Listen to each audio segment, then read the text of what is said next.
Alors le droit de préemption de l'État, c'est une nouveauté qui vient de rentrer en vigueur au 1er janvier cette année, en 2020, qui découle d'une loi qui a déjà été votée en 2017, qui en fait a pour but de préserver le parc locatif vaudois, donc ça a des impacts sur les appartements loués, on en avait déjà parlé dans une autre vidéo, et il y a cette nouvelle norme qui vient de rentrer là au 1er janvier, qui donne un droit prioritaire à l'État d'acheter certains types de parcelles, dans le but de créer des logements d'utilité publique, ce qu'on appelle des LUP. Et ça s'applique notamment à toutes les parcelles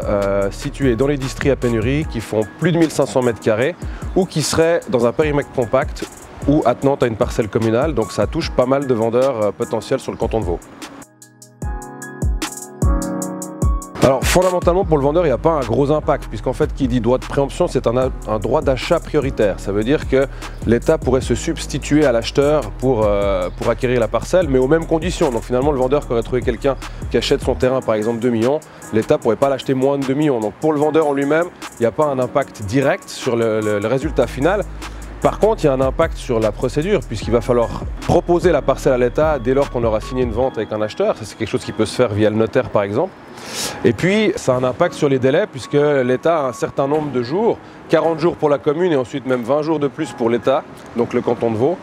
Donc il y a un impact sur les délais de vente puisqu'on ne pourrait plus faire une vente extrêmement rapide puisque l'État a ses 60 jours pour se prononcer dans le cadre d'une vente immobilière. Pour l'acheteur par contre, ça peut avoir un impact assez énorme. Alors, probablement pas sur les maisons individuelles, petites parcelles et autres, puisque le but étant de créer des logements d'utilité publique, on parle plutôt de grandes parcelles ou alors extrêmement centrées avec des coefficients de construction extrêmement élevés.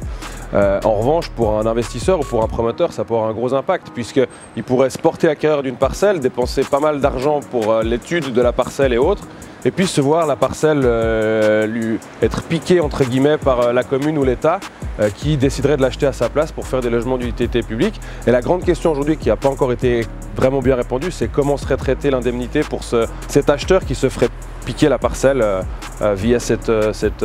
partie du droit de préemption. Comme souvent, le rôle du courtier, c'est un rôle d'information, c'est-à-dire que dès lors qu'il va être